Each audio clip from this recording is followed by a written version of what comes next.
High tech, low tech, or no tech. Through our hobbies and our passions, the geek comes out in us all. The world's of geekdom. I am a geek and I'm proud of it. Geeks. Geeks unite. Well, let's get those nerds! Nerds! No! Did you just call me a nerd? Not all geeks are nerds. Yeah. This is Geek Therapy Radio. What are we waiting for? And now your mental curator, Johnny Hamburger. What is going on, my geeks? Welcome to Geek Therapy Radio. I am your mental curator, Johnny Hamburger, reminding you one more time this week that we are all geeks about something, whether that's bodybuilding to cross-stitching. Whatever you're passionate about, whatever your hobbies are, whatever gives you a reason to go to work. That is your geek thing, because a lot of times our job isn't necessarily our geek thing. Some of us are very lucky and very privileged to have a job that is our geek thing. For instance, if you go to school for, 7, 8, 9, 10 years and become a doctor or a surgeon or something, that's your geek thing. That's completely fine. But there may be other secondary geek things you're about. Maybe you're a doctor and you're doing your life's work, what you've set out to do, but maybe you like to make wine. Maybe you like to brew craft beer or paint or something like that. That's also your geek thing. So we are all geeks about something. And if you don't think you're a geek about something, you've come to the right place. Geek Therapy Radio is all about helping you find your inner geek, remember your geek thing by hearing stories of other geekdom. For instance, I'm going to talk about the Opportunity Rover on Mars. Rest in peace, Opportunity. We'll talk about that coming up here. In the first segment here, I'm going to talk about classic cars. So the point is that in Geek Therapy Radio, I cover a whole lot of different subjects each week, geeky subjects, and you might hear something that sparks an interest or a passion in you. You think, oh yeah, RC cars. I never thought about radio control cars. Maybe I'll go to the hobby shop and look into it. That might spark a very fulfilling new hobby or passion. And why is that important? Not only just for the sake of enjoyment, just to add joy to your life, but you know what? I may catch you here on Geek Therapy Radio in a down spot in your life. You may be depressed, at any level of depressed, maybe clinically depressed or just simply bummed out with the doldrums of life.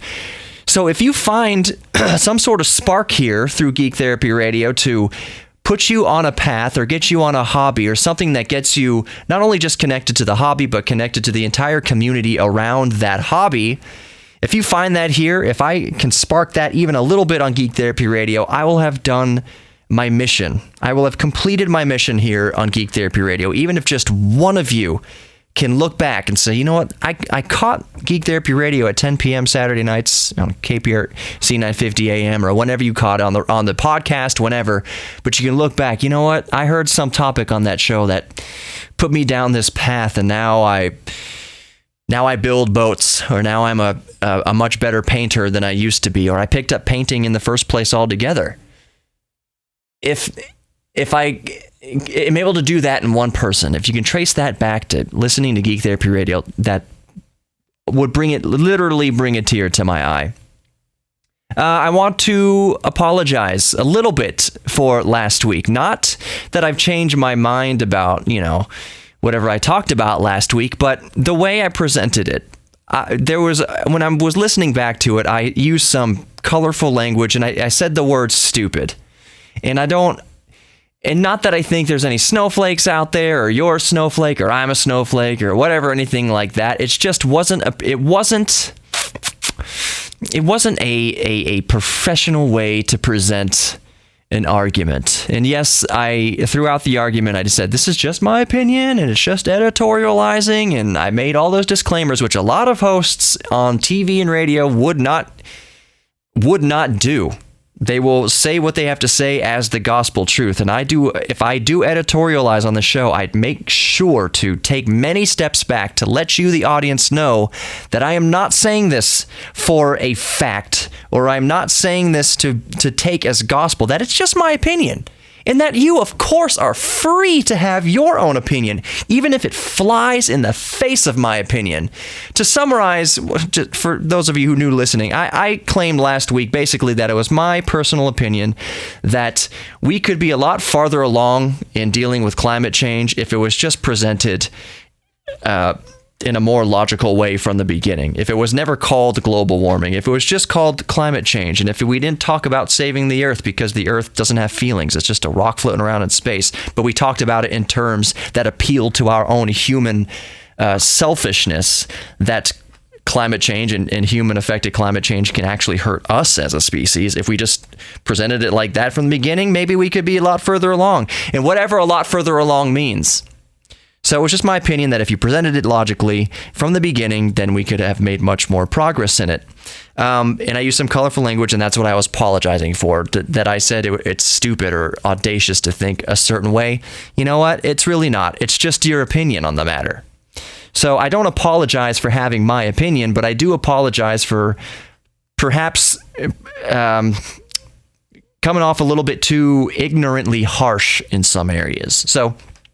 but let's, in the vein of climate change, I did want to talk about something in this subject, in this segment. That is the Green New Deal. And no, I'm not going to take any sort of political stance on it. We're not going to dig into that. The only aspect of it comes to the top of my mind right now with the Green New Deal is its insistence. One of the parts of it is that it wants to eliminate fossil fuels altogether. That's the goal, is to eliminate fossil fuels altogether within a relatively short timeline on the human scale. And the only thing that stuck out in my mind, as a classic car owner, I own a 1983 DeLorean DMC-12. I've had a few Volkswagen Beetles. It's not a classic car, but the MR2 Spider, Toyota MR2 Spider, year 2000. Point is, classic car. Anybody out there who has a classic car or is interested in classic cars, don't take away our ability to fuel it. I've always said on this show that I'm completely okay with going 100% electric as far as commuting goes, because 95% of the time that we are in a car, 90% of time that we are in a vehicle, it's just a commute. So I don't care what energy propulsion system gets me from work to home. But in my leisure time, in recreational time, when I want to use the DeLorean or my old muscle car or your old muscle car, whatever you got, do not take away our ability to fuel it. If anything, these are museum pieces. These are historical time capsules. They cannot rot away by not being driven. Being driven is part of maintenance. Let's continue this conversation a little bit coming up here on Geek Therapy Radio. Don't go anywhere. Stick around. More to come.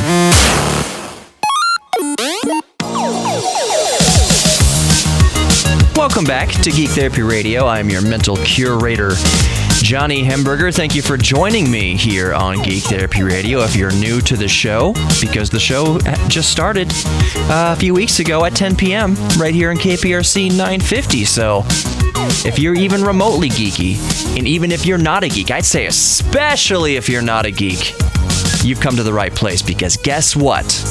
You are a geek. I promise you, and I can prove it. We're all geeks about something, whether it's, like I said, art, cars, video games, bodybuilding, cross-stitching, whatever it is. You're a geek about something, and if you don't think you are, go back a little further in life to remember a time when you did have hobbies. And if you don't think you had hobbies, go further back than that. You liked playing with Legos? Well, technically, the plural of Lego is just Lego, but maybe you liked playing with Lincoln Logs or erector sets or painting or something like that. Go back far enough, you'll remember your geek thing if you aren't already actively engaged in it right now. Geek Therapy Radio on Facebook. Make sure you like and follow the page there. That's the best way to get at me. Just leave a comment there. Send me a message. geektherapy@iheartmedia.com. That's the email. geektherapy@iheartmedia.com. Geek Therapy Radio on Twitter. Geek Therapy Radio on Instagram. And Geek Therapy Radio, most especially, on YouTube. I'm in my hunt for 1,000 subscribers here in 2019, and I am well on my way, but Geek Therapy Radio there on YouTube is where you can see a whole lot of neat stuff. I try to upload at least one video per week, and it can be an array of subjects. I can show you my old computers. I can show you the DeLorean. I've got a tour of my DeLorean on there that's really, really cool. the new Audi e-tron. I have lots of guests that I interview. Austin Evans. Who else? The 8-bit guy. Who else have I? Matt Farah from the Smoking Tire. I've interviewed a lot of people. James Rolfe from the Angry Video Game Nerd. A lot of people, and you can find that on YouTube, and make sure you're subscribed to the podcast as well. So let's continue the conversation from the last segment. I left it at the Green New Deal, and particularly the aspect of the Green New Deal that aims to eliminate fossil fuels. And I said that I have no problem with eliminating fossil fuels as far as general commuting goes, because if you're on the back and forth to a job you hate, who cares what method of energy gets you there? So if you're in the car 90% of the time, let's go all electric. That's absolutely 100%. I agree with that. That's cool with me. Plus, electric cars are really cool. But if you're saying your aim is to eliminate fossil fuels altogether, first of all, that's naive. As I've mentioned many times on the show, that a green future is going to be built on the back of fossil fuels and coal and natural gas and petroleum. How are we going to put the energy into that manufacturing process? We make electric cars. Currently making electric cars is catastrophic to the environment. Making a Tesla is so much worse for the environment than making an SUV, especially over its lifetime. Mining lithium for lithium polymer batteries and for the lithium in the batteries in electric cars, that's horrific for the environment. It's terribly polluting. So just, but what I'm getting at is, yeah, the new green future is going to be built on the back of fossil fuels. So to say that you want to eliminate fossil fuels altogether, it's noble. That's a noble idea.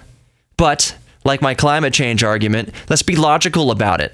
Do not take away the ability for those of us with classic cars and other things, recreational vehicles. We still need to power our old Chevys. I want to power my old DeLorean. Motorcycles, of course, you can go electric there too. But the point is, don't eliminate the option. Even if it costs, listen to me here, even if it costs $5 a gallon or $10 a gallon or something like that, that's doable for recreation. How much, if you're into guns, how much do bullets cost? Bullet ammunition costs a lot of money, but it's still a How much do golf clubs cost? But we take on that financial burden because we do it sparingly. So if we're doing 90% of our driving just commuting, sure, have it be electric, have it be solar power, by all means, wind power, geothermal, whatever. But on the weekends, and when we feel like cruising or using recreationally our classic vehicles, we better have readily available fossil fuel, whether it's renewable or not, some sort of fuel that's not going to chew up the plastic and rubber in our engines, in our ancient engines. Ethanol, it is horrible on plastics and rubbers inside of engines.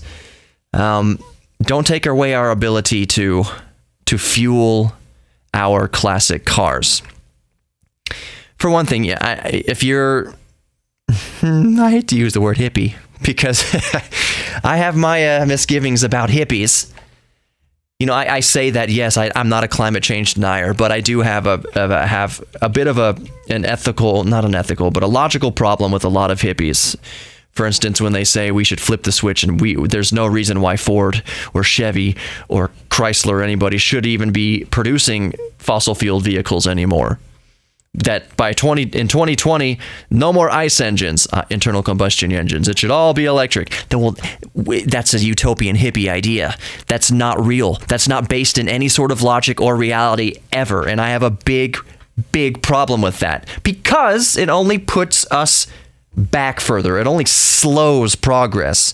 Use your brains a little bit more, and we can actually make some real progress around here.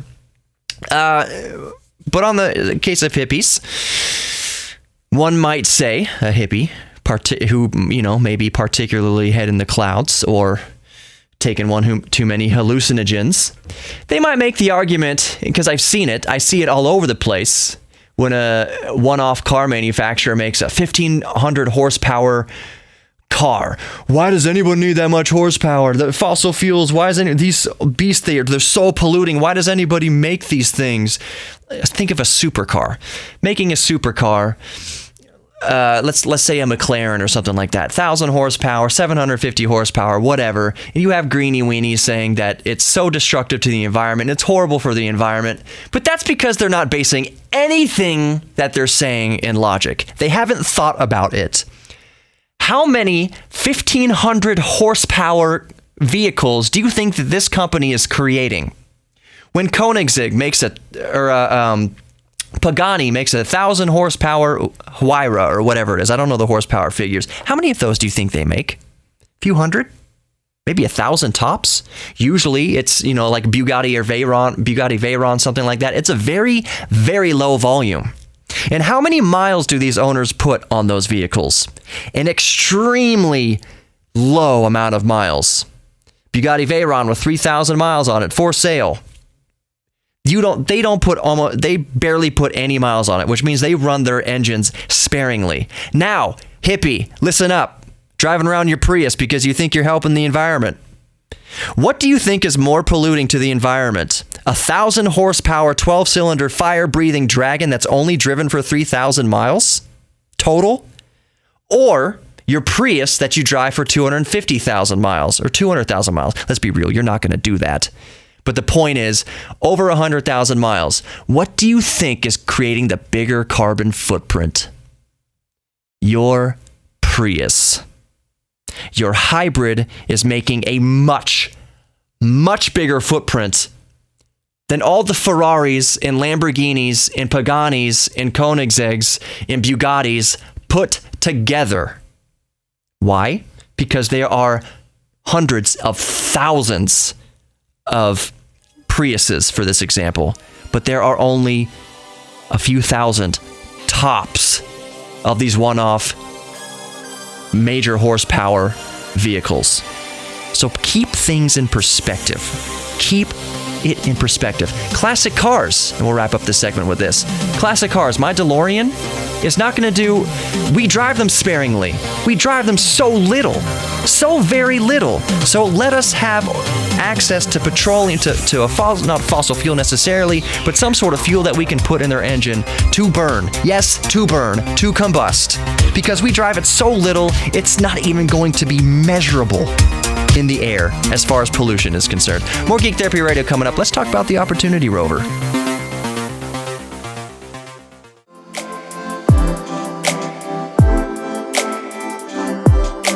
Welcome back to Geek Therapy Radio. I'm your mental curator, Johnny Hemberger. Let me remind you about the podcast and why, just real quick, why you should subscribe to the Geek Therapy Radio podcast on the iHeartRadio app or in Spreaker or iTunes or whatever your favorite podcast player is. It's because I do a podcast in the middle of each week that is podcast only, and it's called Midweek Geek. So subscribe to Geek Therapy Radio and you can catch the Midweek Geek podcast, which is completely open format. There's no segments. It's a free-for-all. I can experiment in there. I can do other things in there. I'm not on a time limit. It can be a 7-minute podcast, or like last week, it went for a little bit over an hour, where Sarah, the unofficial mental contributor, and I talked about curiosity itself, that a German company has studied, of course it's the Germans, to try to put a quantifiable number on measuring curiosity in individuals, and that increased curiosity among the population means increased joy at work, increased productivity, just increased quality of life among the entire community. So make sure you subscribe to the Geek Therapy Radio podcast so that you can catch Midweek Geek each week. Of course, this show that you're listening to right now, just the Big Daddy Mac, Geek Therapy Radio, is podcasted as well each week with no commercials. It's very convenient. And I've done a few hundred of these, not a few hundred, well over 100 of these so far, podcasts in total. I think this is Geek Therapy number 99, I think, this week, technically. Next week will be 100th episode, which I'm super stoked about. But if you go subscribe to the podcast, you'll see that every title is meticulously labeled with what I talk about in the show. And the descriptions are meticulous as well. A lot of people put up podcasts and it's just the whatever show and then the date. Or the whatever show and then no date. You don't know what they're talking about. But with me, you can scroll through and say, oh, that looks interesting. Brewing beer in space using astronaut piss. That's fascinating. Let's learn about that. I think that's my first episode. So, subscribe to the Geek Therapy Radio podcast on the iHeartRadio app, which you have in your car, iTunes. Is it on Spotify? I got to check that. Pocket Cast, Google Podcast. Ask Alexa to play it. It's Geek Therapy Radio with Johnny Hemberger. A good place to start is geektherapyradio.com. And don't be a stranger. Email me, geektherapy@iheartmedia.com, or just Geek Therapy Radio on Facebook, Geek Therapy Radio on Instagram and YouTube and Twitter. Just search for Geek Therapy Radio. Make sure it's with Johnny Hemberger, and you will be all set. Let me know your geek thing. This is a community that I'm building here. I'm not drawing lines in the sand. It's a circle. Come into the circle. It's all inclusive. I don't care what walk of life, but bring your old Nintendo. Bring your old Corvette. Oh, bring your 57 Corvette. Hell yeah. It'll fit in the circle. So I don't care your gender, your race, your religion. Just bring your cool ish. Bring your geek thing. Let's share it. Let's create more geeks among us, because geeks, it's 2019. Geeks are sexy. I'm getting married on the 16th of March. I'm living proof that geeks are sexy. It has nothing to do with how you look. Otherwise, I wouldn't be getting married. Okay, the Opportunity Rover first landed on Mars. Its main mission was geological, is to basically do geological surveys of Mars, help us recognize or understand the geology of Mars better. And it landed on Mars, started its mission on Mars. I mean, because it was built, years prior. Anyways, started its mission on Mars on January 25th, 2004. Originally, it was only supposed to serve for a 90-day mission. 90, what is it? I'm not sure. Is that Martian days or is that Earth days? Because they're different. I'm going to say it's 90 Earth days. Regardless, it far surpassed its 90-day mission by over 50 times. The Opportunity Rover lasted over 15 years. Remember, it was only supposed to cruise around for 90 days. I submit, maybe we should submit this to whatever, what the heck is you can try to get names on a list for it's for the White House to pass laws or legislations or present bills. What is it called? Anyways, maybe just go door to door. I submit that we should create a petition to replace the Energizer Bunny with the Opportunity Rover. There is not a piece of technology that I can think of, especially in the space agency, that has, other than Cassini, and Voyager 1 and 2, because they're out of the solar system right now, both of them, for longevity and serving a mission far beyond their slated use. But Opportunity has gone 50 times past the longevity and the endurance of it all. I don't think about the Energizer Bunny now when I think about endurance. I think about the Opportunity Rover. It'd be like putting some batteries in, what would you put some batteries in? I'm not going to say remote control because those last for freaking ever. Let's say you put some batteries in your mouse, your wireless optical mouse, and it's only supposed to last a month or so, but it lasts for years. Years. And it goes for years past its slated goodbye date. Batteries are goodbye this, or you deplete them, it's your last only a couple months in here, but it goes on for years and years and years. That's what Rover has done. How many miles? Well, it's kilometers, because it's space and it's international, and we use the metric system for our space stuff now. Opportunity roved because it's a rover, over 45 kilometers across Mars, across the red planet. It was not supposed to do that much. Not at all. 45 kilometers. What is that in miles? 20-something odd miles? Which is a lot. Those rovers, it has far surpassed any other rover that we have ever put out in the solar system, including moon, the rovers on the moon that the astronauts drove. Which, by the way, the top speed for those was about 12 miles an hour. You'd think it would be faster than that, but it wasn't. The lunar rovers that Neil Armstrong and everyone drove up there, 12. They caught some sick air, though. So yeah, RIP Opportunity. That's sad. There's more missions to Mars coming up. 2020 missions to Mars, and Curiosity is set to go up there, which is neat because I just did a podcast all about the study of the. It's not the emotion. Is curiosity an emotion? It's a feeling. The motivation of curiosity. That's probably a better way to put it. But we're going to put Curiosity up there on Mars, which is really neat. Yeah, poor Opportunity. There's some sad comics. You wouldn't think that a machine sending out its last signals from Mars would be such a devastating emotional issue, but it is. It's pretty sad. Think of like WALL-E. It's a cute little robot rolling around. Of course, WALL-E is going to be modeled after Mars rovers. It tugs at the heartstrings. But there's some sad comics going around about the Opportunity Rover saying, maybe, did I do a good job? Did I not analyze that rock well enough? Maybe they're not taking me home because I didn't do a good enough job. It's day 101. I was only supposed to be here for 90 days. I promise I'll do better. If I do better, then maybe they'll come get me. Guys? Anyone? Then nothing. I can't be quiet too long because it's going to set off the transmitter off-air signal. But that's so sad.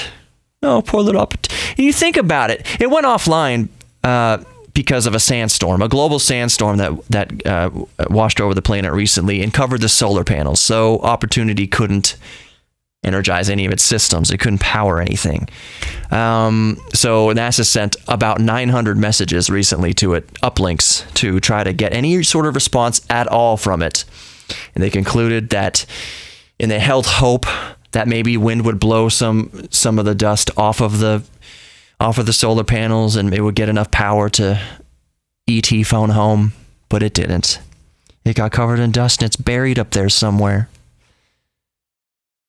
It's kind of sad to think about. Why is a rover? Oh my goodness. Why am I getting goosebumps talking about it? I don't get goosebumps when I talk about my stupid cat, Jack. He's an idiot. But you know what? Maybe I would. Yeah, I'd feel bad if something happened to him. It's hard to imagine me having feelings for him when it's the middle of the night and he's... You want to hear how he sounds when he's licking himself? That's the worst ASMR that there ever was. What I just did. So in those moments when Jack is licking and sucking on himself, making horrible noises, I think, you know what? If I came out to the living room and... How would I feel if something unfortunate happened to him in the night? In those moments, it's hard to tell that I have emotions, but I would be devastated. Of course, Sarah, if you're listening, if Jack was deceased when we came out in the morning, I would cry. I've said too much or too little. Either way, we'll be right back with more Geek Therapy Radio. Don't go anywhere. More fun to come. Oh my gosh. Having fun here. Don't go anywhere. Welcome back to Geek Therapy Radio. I'm your mental curator, Johnny Hamburger. Let me do a really quick word here for Kung Fu Saloon at 5317 Washington Avenue. Kung Fu Saloon is an arcade with a bar in it. I was going to say a bar with an arcade in it, but I like it the other way around. They've got arcade games and skee ball and karaoke machines and all sorts of things that are perfect for us geeks. If you step to me at Street Fighter 2 at Kung Fu Saloon, you're going to get your geek fanny served. Hadouken! Kung Fu Saloon, 5317 Washington Avenue. They've also got great beer, amazing drinks. Maybe you could probably invent a drink. Just write something on a napkin and the bartender might make it for you. I have no idea how much they'll charge you for it, but you can make some sort of geek drink. I submit right now that they shouldn't put a drink on the menu called the Geek. I'm going to talk to the GM soon. Let's get that going. Called the Geek. Anyways, 5317 Washington Avenue, Kung Fu Saloon. If you're listening right now, go there. It's close by. Washington Avenue. 5317 Washington Avenue, Kung Fu Saloon. And that's it. That's the spot. But that's not it for the show. That's the spot I was going to read so we can move on to fascinating geek things. And I got sidetracked a little bit. I was going to talk about more Mars rovers and things like that, but I got sidetracked. There's a study that has come out that has linked teen marijuana use with later in life depression. That means teens who smoked marijuana, if you smoked marijuana in your teens, you're at a higher risk later in life to develop depression. And I'm reading through it, and there's been lots of issues. It's no mystery that smoking dope in your teens is destructive to your brain. It physically hinders growth in the brain that's critical. Psychological development. It cripples it. Well, maybe not cripples it, but it definitely hinders it. It's not good for you. It's not good for teenagers to smoke weed. It's just not. But what the study is saying that if you did smoke weed in your teens, you were more likely to be depressed as an adult. And it's, what are the risks? Why did it happen? What are the chemical reasons? Anything like that. And it just got me thinking. And again, now we're getting into opinion time. And I'm curious to your opinion too. If you want to go send me an email at geektherapy@iheartmedia.com, geektherapy@iheartmedia.com, or just on Facebook, Geek Therapy Radio on Facebook, or Instagram or YouTube, Geek Therapy Radio, all over the place. I want to know your thoughts on it, but I'm going to give my opinion here. I think possibly, if it hasn't already been mentioned in the study, I didn't see that far. I skimmed over most of it. I didn't see this mentioned. But I think that anything that distracts you from feelings is going to have adverse effects later. For instance, if you drink, if you're an alcoholic because you just want to avoid pain, or you want to avoid the difficulties of life, or you're doing anything, drugs, hardcore drugs, heroin, and you're doing that as an escape, marijuana is nowhere near, not even on the same league as hardcore narcotics. But if you're a teenager, here's where I'm going with all this. Being a teenager is a very, very, very tumultuous time emotionally. You are processing so many emotions. I was processing so many different emotions all at once in rapid succession, day in, day out, by the hour, by the minute, as a teenager. We all did. So if you add to the top of this some sort of suppression, some sort of external suppression, in this case, smoking weed every day, then you don't know how to deal with emotions. How are you going to know how to deal with sadness or grief when you have a job later in life and you get drug tested? So you don't have your coping mechanism that you had as a teenager. And like I said, especially as a teenager, suppressing emotions is only going to harm you later in life. One more time, for those maybe just tuning in, this is just my opinion. I've seen other addictions, sexual addictions, porn addictions, video game addictions, any sort of addiction, any sort of escape. I feel bad right now, so I'm going to my escape. How did you feel better coming off of it? When you got your hit of whatever, when you got your hit from watching porn, and you know what I'm talking about, when you got your endorphin release from playing video games for 8 hours a day or whatever, when you came out of that, do you feel good or better? Do you feel better or worse? And I'm talking about addiction. I'm not talking about your geek thing. Maybe your geek thing is gaming. You're a well-functioning adult. You're a perfectly well-functioning, high-performing student, and you like to relax with some video games. That's not what I'm talking about. I'm talking about straight up addiction. Playing games for no other reason than to escape reality. That's an addiction, and that can suppress and that can harm you later in life. So in this case, we're talking about marijuana. If you never knew how to deal with grief, because in your youth, when you felt bad, you smoked to run away from it or to suppress it. When you feel bad later in life and you're not allowed to smoke, it makes sense that you could become depressed. On that note, because it's well within the sphere of geek therapy, radio therapy, this is right up my alley to talk about in the scope of this show. There's a notion that I wanted to get across after discussing the effects of smoking marijuana in your teens and how that could give you depression in later in life. Something I'm reminded of is again, it's another one of my opinions here, that we live in a society, especially if you're listening here in the United States, but it's not. We don't have a monopoly on this concept in the United States. Western societies, the civilized world, has put, to me, in my opinion, has put a stigma on being sad. That if you're sad, you are not healthy. That if you're feeling down, feeling blue, feeling hurt, that there's something wrong with you. Take this drug to feel better. Buy this thing to feel better. Consume this content to feel better. But namely, take this drug to feel better. And I'm not talking about illegal drugs. I'm talking about mood enhancers and antidepressants. Now, hear me out. Listen to me carefully here. I am not saying suck it up, bucko, or anything stupid or ignorant like that. If you are clinically depressed, if you know that what you're feeling is not normal for yourself, if you've never felt a certain way before and it's ongoing and it just won't go away, and you know in your heart and soul and your biology that there's actually something not right chemically in your brain right now, talk to a doctor. Talk to a psychologist and a counselor and a therapist. But what I'm talking about is this stigma in our society that, at its very basic, you are messed up. You are not right. You're an outcast if you feel sad. Let's say you go through a divorce or a breakup and it hurts. It hurts really bad. You lose a parent, a brother, a sister, a friend, they die. A friend commits suicide, something horrible.